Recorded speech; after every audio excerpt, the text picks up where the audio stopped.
Hi friends, welcome back to our channel. ఈరోజు మన కిచెన్లో మంచి క్రిస్పీగా టేస్టీగా పర్ఫెక్ట్గా హోటల్ స్టైల్లో మైసూర్ మసాలా దోశని ఎలా చేయాలో చూపించబోతున్నానండి. టేస్ట్ అయితే చాలా అంటే చాలా బాగుంటుందండి. ఇది A to Z రెసిపీ అండి. స్టఫింగ్ కోసం మసాలాను ఎలా ప్రిపేర్ చేయాలో, మెయిన్గా రెడ్ చట్నీ ఎలా చేయాలో ఈ వీడియోలో చూపిస్తున్నానండి.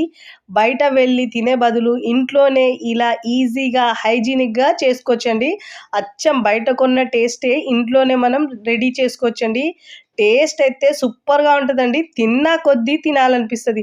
మరి ఇంకా ఏమాత్రం ఆలస్యం చేయకుండా ఈ మైసూర్ మసాలా దోశని కాంబో రెసిపీ ఎలా చేయాలో చూద్దాం రండి. ముందుగా బ్యాటర్ కోసం ఇక్కడ ఒక పెద్ద గిన్నె తీసుకొని 3 గ్లాసుల రేషన్ రైస్ తీసుకోవాలండి. మీరు కప్పు గిన్నె దేంతో అయినా అన్ని కొలతలు ఒకదాంతోనే తీసుకోవాలండి. ఇక్కడ నేను 3 గ్లాసుల రేషన్ రైస్ తీసుకుంటున్నానండి. ఇలా రేషన్ రైస్ తీసుకొని దీంట్లో 3 గ్లాసుల రేషన్ రైస్కి 1 గ్లాసు మినపగుళ్ళు వేసుకోవాలండి. బద్ద మినపపైన వేసుకోవచ్చండి. 1 గ్లాసు మినపగుళ్ళు. ఇప్పుడు దీంట్లో పచ్చి శనగపప్పు ఒక 3 టేబుల్ స్పూన్ దాకా వేసుకోవాలండి. ఫస్ట్ టైం నా ఛానల్ చూస్తున్న వాళ్ళు ప్లీజ్ నా ఛానల్ని సబ్స్క్రైబ్ చేసుకోండి, లైక్ చేయండి, పక్కనున్న బెల్ ఐకాన్ని ప్రెస్ చేయండి. ఇలా ప్రెస్ చేయడం వల్ల నేను పెట్టే వీడియో నోటిఫికేషన్ ముందుగా మీ హోమ్ పేజ్కి వస్తాయండి. ఇప్పుడు ఇలా 3 టేబుల్ స్పూన్ వేసుకున్న తర్వాత దీంట్లో 1 టీ స్పూన్ మెంతులు వేసుకోవాలండి. ఇప్పుడు వాటర్ వేసి శుభ్రంగా ఒక 2 నుంచి 3 సార్లు బాగా వాష్ చేసుకోవాలండి. ఇక్కడ మళ్ళీ కొలతలు రిపీట్ చేస్తున్నాను చూడండి.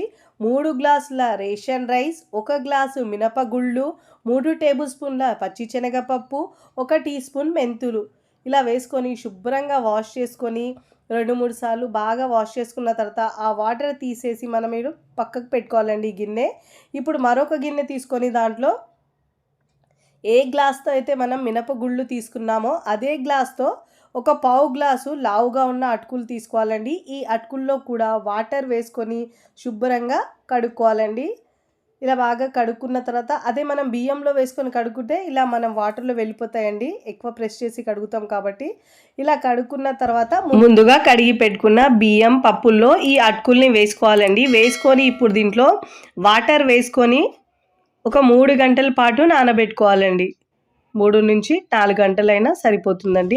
అంతకన్నా ఎక్కువసేపు నానబెట్టే అవసరం ఉండదండి. ఇలా వాటర్ వేసుకున్న తర్వాత మూత పెట్టేసి మనం ఒక 3 నుంచి 4 గంటల పాటు నానబెట్టుకోవాలి. ఇక్కడ నేను ఒక 3 గంటల తర్వాత చూపిస్తున్నాను చూడండి. పప్పులు బియ్యము అన్నీ బాగా నానాయండి. ఇప్పుడు వాటర్ మొత్తం తీసేసి ఇప్పుడు మనము వీటిని గ్రైండ్ చేసుకోవాలండి. మిక్సీ జార్ తీసుకొని దాంట్లో ఈ బియ్యం పప్పుల్ని వేసుకోవాలండి. చాలా టేస్టీగా కమ్మగా సూపర్గా ఉంటుందండి.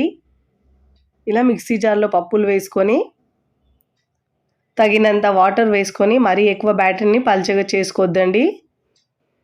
దీంట్లో కొద్దిగా వాటర్ని యాడ్ చేసుకుంటూ మంచిగా గ్రైండ్ చేసుకోవాలండి. సన్నటి రవ ఎలా ఉంటుందో అలా గ్రైండ్ చేసుకోవాలండి. ఇప్పుడు ఇలా గ్రైండ్ చేసుకొని గిన్నెలోకి తీసుకోవాలండి. ఒక పెద్ద గిన్నెలో తీసుకోవాలి, ఎందుకంటే ఫార్మెంట్ చేసినప్పుడు మనకు పిండి కింద పడుతుంది కాబట్టి.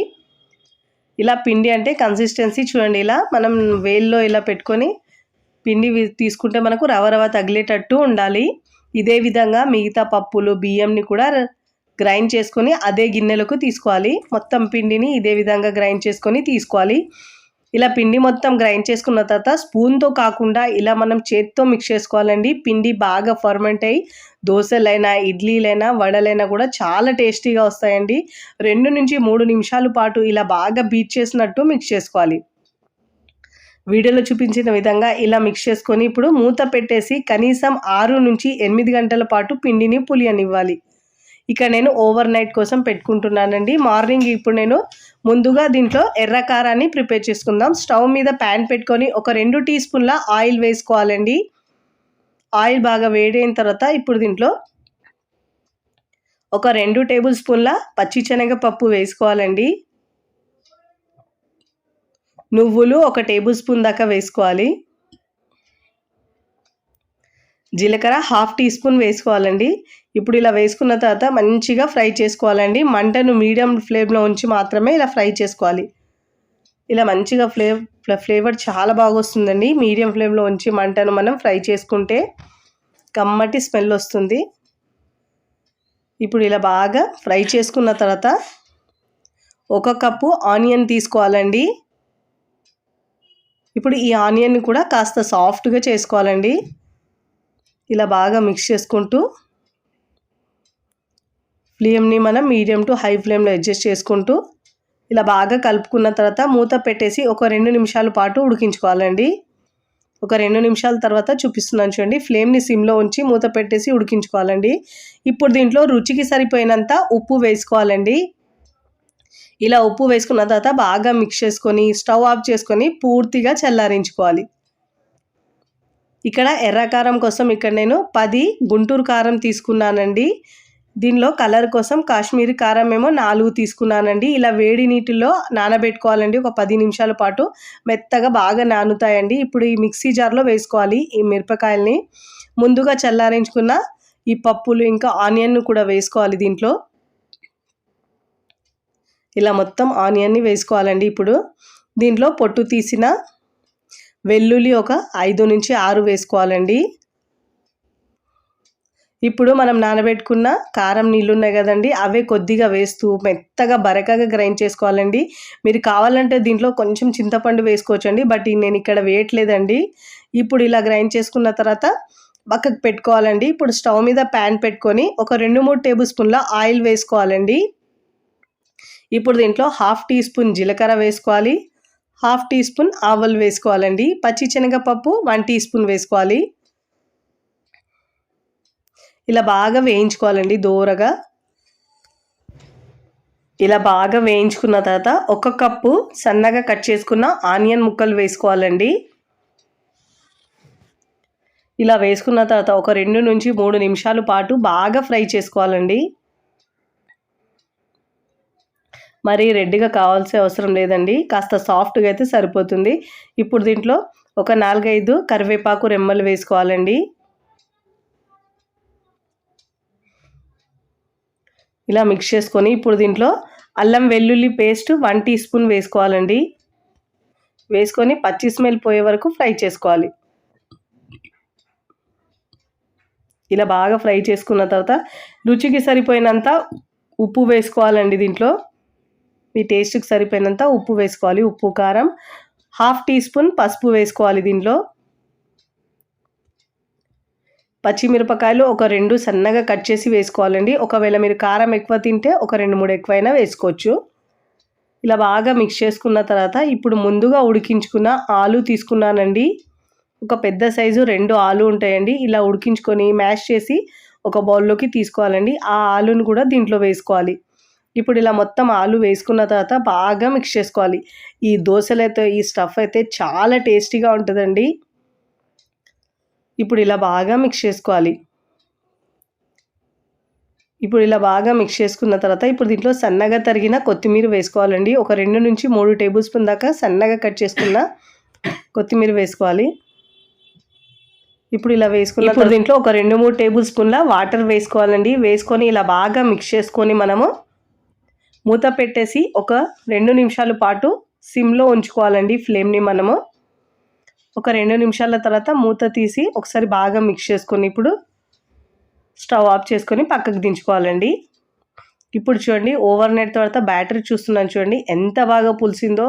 ఇలా బాగా పులిస్తే మనకు దోశలు క్రిస్పీగా చాలా టేస్టీగా వస్తాయండి. పిండిని ఇలా బాగా ఒకటే డైరెక్షన్లో మిక్స్ చేసుకోవాలి. ఇలా పిండిని బాగా మిక్స్ చేసుకున్న తర్వాత మనకు సరిపోయినంత పిండిని మరొక బౌల్లోకి తీసుకొని మిగతా పిండిని మనం ఫ్రిడ్జ్లో ఉంచుకొని ఒక 2 రోజుల పాటు దోశలు వేసుకోవచ్చండి. మీకు సరిపోయినంత పిండిని వేరొక బౌల్లోకి తీసుకోండి. చాలా టేస్టీగా ఆ ఎర్రకారము ఇంకా ఆలు స్టఫ్తో దోశ అయితే కమ్మగా చాలా బాగుంటుందండి. హోటల్కి వెళ్ళకుండా ఇంట్లోనే మనం ఈజీగా చేసుకోవచ్చు. ఇప్పుడు పిండి తీసుకున్న తర్వాత దీంట్లో రుచికి సరిపోయినంత ఉప్పు, ఒక 1/2 టీ స్పూన్ దాకా షుగర్ వేసుకోవాలండి. షుగర్ వేసుకోవడం వల్ల దోశలు ఏమి తీపిగా ఉండవు, కానీ కలర్ చాలా బాగా వస్తుంది. ఇప్పుడు ఇలా బాగా మిక్స్ చేసుకొని పక్కకు పెట్టుకొని స్టవ్ మీద పెనం పెట్టుకొని ఇలా వాటర్ చిలకరించి టిష్యూ పేపర్ లేదంటే క్లాత్తో బాగా తుడుచుకొని ఫ్లేమ్ని సిమ్లో ఉంచి మాత్రమే 2 గరిటెల పిండి వేసుకొని వీలైనంత పల్చగా స్ప్రెడ్ చేసుకోవాలండి. మీరు చూడండి, ఇలా ఫ్లేమ్ని సిమ్లో ఉంచి మాత్రమే మనం దోశను వేసుకోవాలండి. ఎప్పుడైనా సరే ఇలా పల్చగా స్ప్రెడ్ చేసుకోవాలి. ఫ్లేమ్ని మీడియంలో ఉంచి చక్కగా అన్ని వైపులో కలర్ వచ్చే వరకు ఫ్రై చేసుకోవాలి ఈ దోశను మనం. ఇప్పుడు పైన తడి ఆరిన తర్వాత దీనిపైనుంచి ముందుగా రెడీ చేసుకున్న ఎర్ర కారాన్ని అప్లై చేసుకోవాలండి. ఇలా మంచిగా అన్ని వైపుల్లో ఇలా ఎర్ర కారాన్ని అప్లై చేసుకోవాలండి. ఇలా మంచిగా అప్లై చేసుకున్న తర్వాత మీరు కావాలంటే దీనిపైనుంచి ఆనియన్ అయినా వేసుకోవచ్చండి. బట్ నేనైతే ఇక్కడ ఆనియన్ వేయట్లేదండి. ఇలా బాగా అప్లై చేసుకున్న తర్వాత ఇప్పుడు ఇలా ఎర్ర కారాన్ని అప్లై చేసుకున్న తర్వాత ఇప్పుడు మధ్యలో మనము ముందుగా రెడీ చేసి పెట్టుకున్న ఆలు స్టఫ్ని వేసుకోవాలండి. ఇలా వేసుకున్న తర్వాత దీనిపై నుంచి ఆయిల్ వేసుకోవాలండి. ఒక 2 టీ స్పూన్ ఆయిల్ వేసుకోవాలండి. హోటల్లో అయితే ఎక్కువ ఆయిల్ వేస్తారు కాబట్టి హోటల్లో అయితే ఆయిల్ ఎక్కువ వేస్తారండి. నేను ఇక్కడ కాస్త తక్కువనే వేస్తున్నాను. కానీ ఎంత ఆయిల్ వేసుకుంటే మనకు దోశ అంత టేస్టీగా కమ్మగా చాలా బాగా వస్తుంది. ఇలా ఆయిల్ వేసుకున్న తర్వాత అన్ని వైపులా ఈక్వల్గా స్ప్రెడ్ చేసుకోవాలండి. ఇప్పుడు చక్కగా మంచి కలర్ వచ్చే వరకు క్రిస్పీగా ఫ్రై చేసుకొని దోశను మనం ప్లేట్లోకి తీసుకోవాలండి. మంచి క్రిస్పీగా వేయించుకొని మీకు నచ్చిన విధంగా ఫోల్డ్ చేసుకోవచ్చండి. నేనైతే ఇక్కడ కోన్ షేప్లో ఫోల్డ్ చేస్తున్నాను. మీరు రౌండ్ మీకు నచ్చిన షేప్లో ఫోల్డ్ చేసుకొని ప్లేట్లోకి తీసుకోవాలి. చూస్తేనే తినాలనిపిస్తుందండి, అంత టేస్టీగా ఉంటుంది. ఇప్పుడు ఇదే విధంగా మరొకటి వేసి చూపిస్తున్నాను. 2 గరిటెల పిండి వేసుకొని వీలైనంత వరకు పల్చగా స్ప్రెడ్ చేసుకోవాలండి. స్టవ్ని సిమ్లో ఉంచి మాత్రమే దోశను వేసుకోవాలి. ఇప్పుడు దీనిపైనుంచి ఎర్ర కారాన్ని అప్లై చేసుకున్న తర్వాత మళ్ళీ ఆలు స్టఫ్ని కూడా ఇలా అప్లై చేసుకొని ఇలా ఫోల్డ్ చేసుకోవాలండి. హోటల్ స్టైల్లో కమ్మగా తిన్నా కొద్దీ తినాలనిపించేలా ఈ క్రిస్పీ మైసూర్ మసాలా దోశని మీరు కూడా ఒక్కసారి తప్పకుండా ట్రై చేయండి. ట్రై చేసి ఎలా కుదిరిందో నాకు కామెంట్ ద్వారా తెలియచేయండి. టేస్ట్ అయితే చెప్పక్కర్లేదండి, నెక్స్ట్ లెవెల్లో ఉంటుందండి. అంత కమ్మగా భలే ఉంటుందండి. ఇలా చేసి పెడితే మళ్ళీ మళ్ళీ దోశలే కావాలంటారండి, అంత రుచికరంగా ఉంటుంది. చాలా కమ్మగా ఉంటుందండి. ఇలా చేసి పెడితే 1కి 4 తినేస్తారండి, అంత టేస్టీగా ఉంటుంది. మన ఛానల్లో ఆల్రెడీ చాలా రకాల దోశలు ఉన్నాయండి. ఒక్కసారి మీరు ట్రై చేయండి, చాలా బాగా ఉంటాయండి. వీడియో నచ్చితే లైక్ చేయండి, ఫ్రెండ్స్ ఫ్యామిలీకి షేర్ చేయండి. మరికొన్ని టేస్టీ సింపుల్ క్విక్ రెసిపీస్ కోసం టీ కిచెన్ని సబ్స్క్రైబ్ చేసుకోండి. Thanks for watching.